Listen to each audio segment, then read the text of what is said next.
ஆன்மீக அன்பர்கள் அனைவருக்கும் எனது பணிவான வணக்கம். இன்று திருச்செந்தூர் முருகன் கோவிலிலே சஷ்டி வெகு விமர்சையாக நடைபெற்று முடிந்தது. இந்த சஷ்டியில் 6 நாள் விரதம் இருந்து பக்தர்கள் முருகப்பெருமானிடம் பல கோரிக்கைகளை வைத்திருப்பார்கள். அந்த எல்லா கோரிக்கையும் அடுத்த வருஷம் சஷ்டிக்குள் அவர்களுக்கு எல்லாமே அந்த முருகப்பெருமான் நிறைவேற்றி வைப்பார். ஏன்னா முருகப்பெருமான் நம்மளுடைய சொல்லுக்கு இணங்கியவர். தமிழ் கடவுள் முருகர்களிடம் ஒரு கோரிக்கையை வைத்தீர்கள் என்றால் அவர் குழந்தை மனம் கொண்டவர், இளகிய மனம் கொண்டவர். முருகப்பெருமானுடைய பெருமைகளை சொல்லிக்கொண்டே போகலாம். சஷ்டியில் விரதம் இருந்தால் நீங்கள் கேட்கும் அனைத்தும் உங்களுக்கு கிடைக்கும் என்பது எல்லளவும் ஐயமில்லை. சட்டியில் இருந்தால்தான் அகப்பையில் வரும் என்று ஒரு பழமொழி சொல்லியிருப்பார்கள். அந்த முருகப்பெருமானுக்கு சஷ்டியில் விரதம் இருந்தால் உங்களுக்கு கேட்டது கிடைக்கும். ரொம்ப முக்கியமாக பார்த்திங்கன்னா குழந்தை வரம், அதாவது குழந்தை இல்லாதவர்கள் முருகப்பெருமானை மனம் உருகி வேண்டி அந்த சஷ்டியில் விரதம் இருந்தீர்கள் என்றால் குழந்தை அடுத்த வருஷம் நீங்கள் அந்த சஷ்டி பார்க்கும்போது உங்கள் கையில் ஒரு குழந்தையோடு போவீங்க. அவ்வளோ அந்த முருகப்பெருமானோட பெருமை. இளகிய மனம் கொண்டவர். நீங்கள் என்ன சொன்னாலும் அதை அவர் உடனே கேட்பார். அப்படி சிறப்புமிக்க அந்த கொஞ்சம் கடலோரத்தில் அந்த திருச்செந்தூர் செந்திலாண்டவர் அங்கே இருந்து மக்கள்களுக்கு அருள் பாலிக்கிறார். இந்த சஷ்டி விரதம் இன்றோடு நாளை திருக்கல்யாணம், முருகப்பெருமானுக்கும் வள்ளிக்கும் அங்கே திருக்கல்யாணம் நடக்குது. வள்ளி தெய்வானைக்கு அந்த திருக்கல்யாணம் முடிந்ததுக்கப்புறம் மக்கள்கள் அதில் ஒரு ஏற்ற மாதிரி இருக்கும். அதில் ஏறி வேகமாக போவாங்க. வாழ்க்கையில் எல்லாமே உயர்வு. அதாவது எல்லா கோயில்கள்லையும் பார்த்திங்கன்னா ஏறி போயிட்டு இறங்கி வருவாங்க. ஆனால் திருச்செந்தூர் முருகன் கோயிலுக்கு இறங்கி போயிட்டு ஏறி வருவாங்க. வாழ்க்கையில் நீங்கள் அந்த திருச்செந்தூர் முருகனை போய் நீங்கள் தரிசனம் பண்ணிங்கன்னா உங்கள் வாழ்க்கை உயரும் என்பதற்கு அது ஒரு உதாரணம். எல்லா கோயில்களையும் நம்ம குன்றம் இருக்கும் இடமெல்லாம் குமரம் இருக்கும் இடம் அப்படிம்பாங்க. அந்த குமரன் எல்லா மலை மீதும் இருப்பார். நம்ம ஏறி சென்று அவரை வணங்கிட்டு இறங்கி வரணும். ஆனால் இந்த திருச்செந்தூரை பொறுத்தளவில் பக்தர்கள் எல்லாரும் இறங்கி சென்று முருகனை வழிபட்டு ஏறி வருவார்கள். வாழ்க்கையில் ஏற்றம் 100% உண்டு. அந்த திருச்செந்தூர் சென்று நீங்கள் அந்த முருகப்பெருமானை வழிபட்டீங்கன்னா, இன்று இந்த மயிலாப்பூர் வள்ளீஸ்வரர் திருக்கோவிலில் இந்த சஷ்டி மிக விமர்சையாக நடைபெற்றது. மழை கொஞ்சம் சாரல் பேஞ்சு கொண்டு தான் இருந்தது. ஆனால் அந்த பக்தர்கள் அந்த முருகன் மீது வைத்திருந்த நம்பிக்கையில் இந்த மழையெல்லாம் ஒரு விஷயமே கிடையாது என்று எல்லோரும் நனைந்து கொண்டே இந்த முருகப்பெருமானுடைய இந்த சஷ்டியில் இந்த சூரபத்மனை முருகப்பெருமான் வதம் செய்யும் இந்த நிகழ்வை பக்தர்கள் எல்லோரும் ஆனந்தமாக அந்த மலையில் நனைந்து கொண்டு ஆனந்தமாக எல்லோரும் பார்த்தாங்க. அவ்வளோ ஒரு மிக விமர்சையாக முருகன் மீது அப்போ எவ்வளோ பற்று வைத்திருப்பார்கள் என்று நீங்களே நினைத்து கொள்ளலாம். இந்த சஷ்டி உருவானதுக்கு ஒரு சிறு வரலாறு கதைகள் உண்டு. அதாவது அந்த வரலாறு என்னன்னு பார்த்தீங்கன்னா, சூரபத்மன், அந்த சூரபத்மன் சிவபெருமானை நோக்கி கடுமையாக தவம் இருக்கிறார். சூரபத்மனின் தவ வலிமையைக் கண்டு சிவபெருமான் சூரனுக்கு காட்சி கொடுக்கிறார். சூரபத்மா, உனக்கு என்ன வர வேண்டும் என்று கேட்கிறார். சூரபத்மன் சிவபெருமானிடம் எனக்கு சாகாத வரம் கொடுங்கள் என்று கேட்கிறார். சிவபெருமான், இந்த மண்ணில் பிறந்த ஒவ்வொருவருக்கும் சாவு என்பது நிச்சயிக்கப்படுகிறது. அதனால் நீ வேற வரம் கேளு என்று சூரபத்மனிடம் சிவபெருமான் சொல்கிறார். அதற்கு சூரபத்மன், சரி, நீங்கள் சொல்வதை நான் ஏற்றுக்கொள்கிறேன். உங்கள் மரபில் உருவான ஒருவரால் எனக்கு மரணம் வந்தால் அதை நான் ஏற்றுக்கொள்கிறேன்.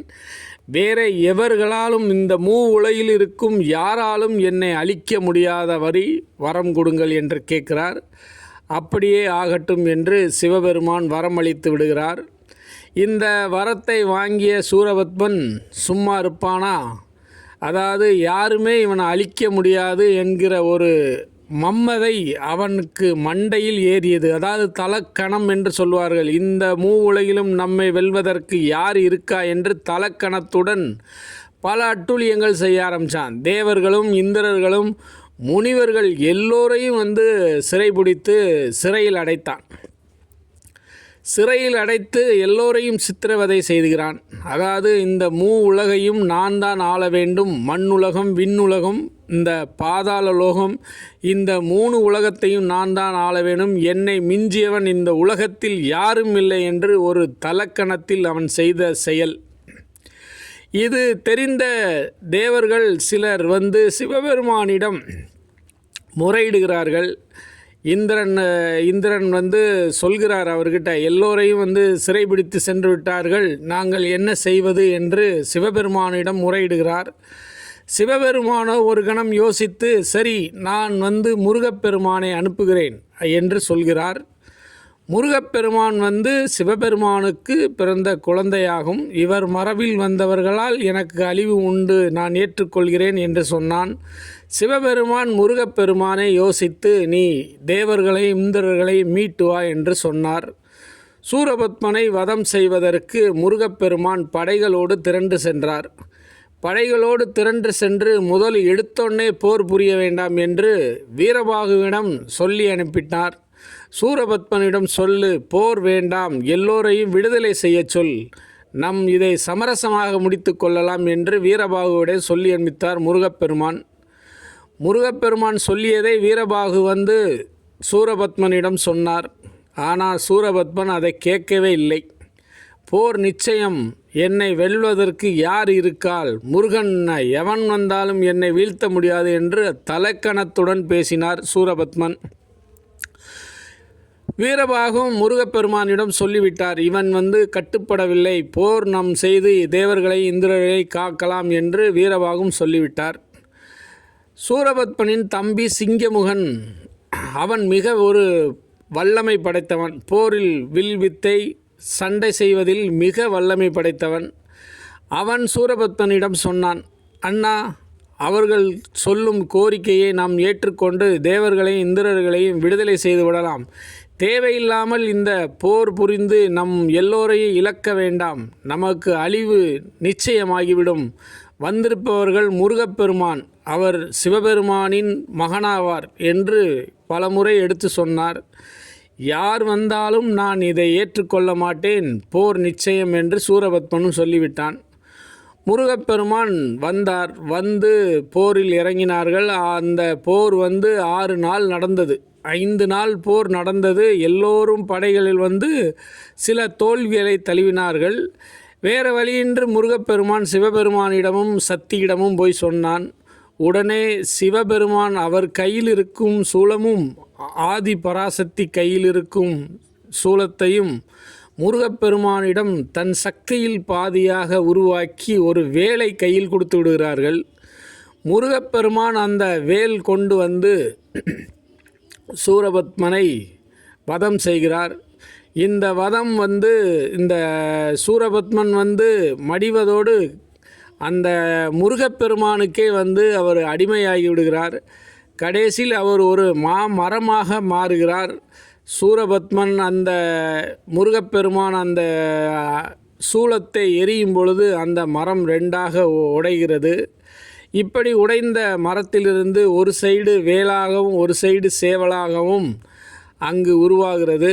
அப்படி உருவான சூரபத்மன் முருகப்பெருமானுக்கு அடிபணிந்து முருகனுக்கு காவலாக பக்கத்திலேயே இருக்கிறார். அந்த பெருமைக்குரியவர் அந்த முருகப்பெருமான். கடைசியில் சூரபத்மன் முருகப்பெருமானிடம் சரணடைந்து, நான் உங்களுக்கு சேவை செய்கிறேன் என்று சொல்லிவிடுகிறார். இப்படி இந்த போர் 6 நாள் முடிந்து சூரபத்மனையும் வதம் செய்து தேவர்களையும் இந்திரர்களையும் மீட்ட முருகப்பெருமான் அங்கிருந்து களைப்பாறுவதற்காக வழிநடுவ அப்படியே சென்றார். பல இடங்களுக்கு சென்றார். அதில் கடைசியாக அவர் எங்கே சென்றார்? திருத்தணிக்கு சென்றார். திருத்தணியில் போய் அமர்ந்து அங்குள்ள வள்ளியை அங்கே தான் அவர் மனம் முடித்தார். நேர திருத்தணிக்கு சேர்ந்து வள்ளியை மணமுடித்து திருத்தணியில் அவர் அமர்ந்தார்.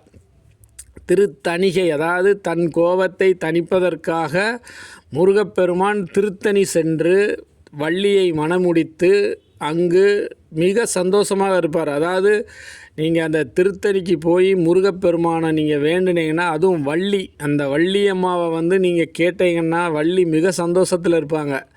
அதாவது முப்பிறவியில் வந்து அவங்க முருகனை மணக்கணும்னு நினச்சிருப்பாங்க, அது நடக்காமல் போயிடும். அதனால் இப்பிறவியில் வந்து முருகப்பெருமான் அதை எண்ணி, வள்ளி வந்து ஒரு குறத்தி, ஒரு மலைவாழ் குடும்பத்தில் பிறந்திருப்பாள்.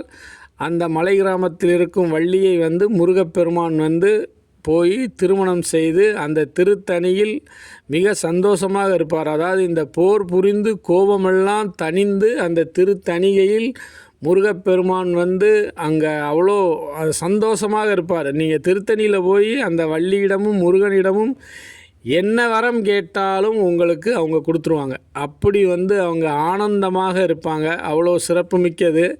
இந்த சஷ்டியில் வந்து இந்த வள்ளீஸ்வரர் கோவிலிலே வந்து முருகப்பெருமான் அந்த சூரபத்மனை வதம் செய்யும் இந்த நிகழ்வு அந்த கொட்டிய மலைகளிலும் பக்தர்கள் வந்து அவ்வளோ ஆனந்தமாக முருகா முருகா என்று கோஷமிட்டு, அரோகரா அரோகரா என்று கோஷமிட்டு எல்லோரும் வந்து அந்த முருகனை தரிசனம் செய்தார்கள். மலை வந்து பக்திக்கு ஒரு பொருட்டல்ல அப்படிங்கிறது இந்த நிகழ்வில் நம்ம பார்க்கலாம். அவ்வளோ ஆனந்தமாக எல்லோரும் வந்து அந்த முருகனை மிக அருமையாக தரிசனம் செய்தார்கள். அப்படி சிறப்புமிக்க இந்த நிகழ்வு. நன்றி, வணக்கம்.